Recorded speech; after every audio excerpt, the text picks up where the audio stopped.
Dear viewers, let's start with a memory.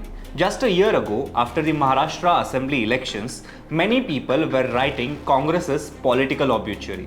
Not quietly, loudly. Headlines said the party was finished, cadres were demoralized, leaders were missing. The vote share had collapsed to its lowest point in decades. And then December 2025 arrived. No grand rallies, no star campaigners hopping districts, no national leadership camping in Maharashtra. Yet, when the dust settled across 288 local bodies, Congress hadn't vanished. It hadn't surged either, but it had held. And in Maharashtra politics, holding ground after a collapse is not a small thing. Hello, I'm Tejas and you're watching Honest Take on Lokmat Times. In this video, let's analyze the Congress's performance in the local body polls in Maharashtra. Let's put numbers on the table because storytelling without data is just opinion. But before we start, please do subscribe to Lokmat Times if you haven't already and press the bell icon to never miss an update. In the local body polls, Congress ended up with around 40 plus municipal council president posts and over 1,000 councillor seats.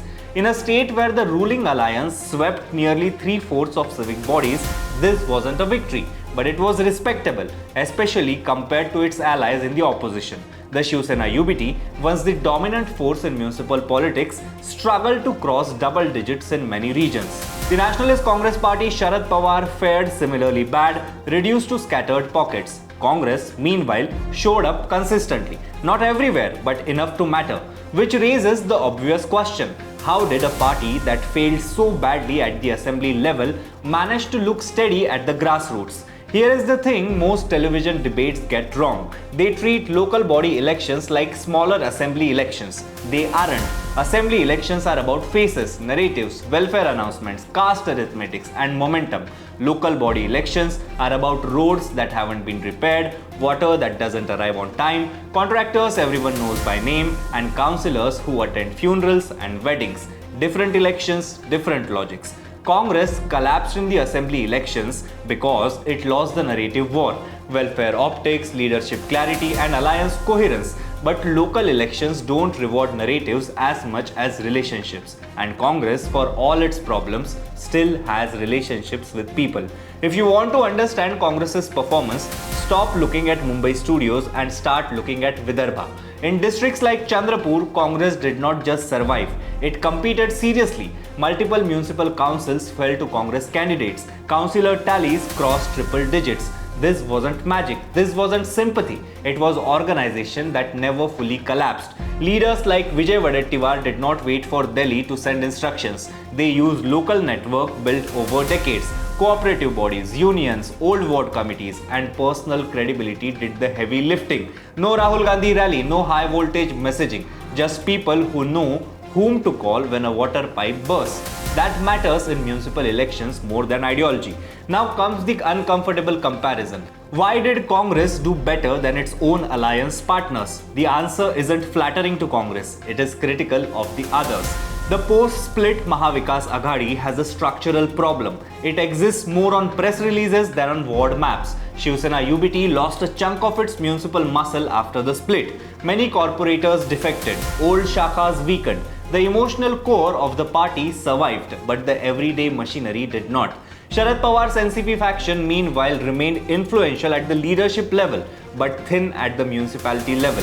Too many local leaders had already crossed over. Too many old networks were dormant. Congress, ironically, benefited from being left behind. Its leaders did not defect in large numbers because, well, there are not too many left to defect.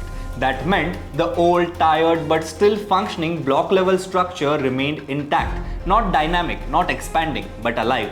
One of the strangest features of this election was what did not happen. You did not see Congress's top leadership dominating news cycles, no daily press conferences, no dramatic road shows, and yet Congress workers were everywhere at the ward level. This wasn't accidental. Under State President Harshvardhan Sapkala, the party quietly shifted focus. Less obsession with optics, more with basic organization, taluka appointments, block committees, slow, boring work that never trends. Did it transform the party? No, but it ensured something crucial. When elections arrived, Congress did not have to build from zero. In local body politics, zero is death. It's tempting for congressmen to say voters forgave Congress. They did not. What they did was differentiate. The same voter who rejected Congress in the assembly election voted for a Congress councillor because that councillor fixed drains or helped with paperwork. This isn't emotional voting, it is transactional, practical, and deeply rational. Congress did not expand, it did not capture new social groups, it did not change the narrative, it merely stopped bleeding. Let's kill a few myths before they spread. This does not mean Congress is back. This does not mean assembly fortunes will automatically improve. This does not mean leadership questions are resolved. Local body success is a foundation, not a guarantee. Without visible governance performance in these municipalities, this goodwill will evaporate fast, and voters in Maharashtra don't wait long to punish disappointment. Congress now controls dozens of municipal councils. Over 1,000 councillors carry its symbol. What happens next matters more than how they won. If these councils become corrupt, inactive, or faction ridden, this entire respectable performance will be remembered as a fluke. If, however, they deliver even modest improvements, transparent contracting, quicker grievance redressal, visible civic works, Congress will gain something it hasn't had in years: credibility. Not charisma, not narrative dominance, credibility. Maharashtra's local body polls sent a message that is easy to miss. Politics in this state is not closed, it is layered. Even a weakened party with no momentum can survive if it respects the grammar of local power. Congress did not win because it inspired hope. It survived because it did not abandon the ground. In an era obsessed with optics and algorithms, that's not heroic, but it is real. And for a party once declared irrelevant, being real again might be the first step back if it knows what to do with it, because the clock is already ticking.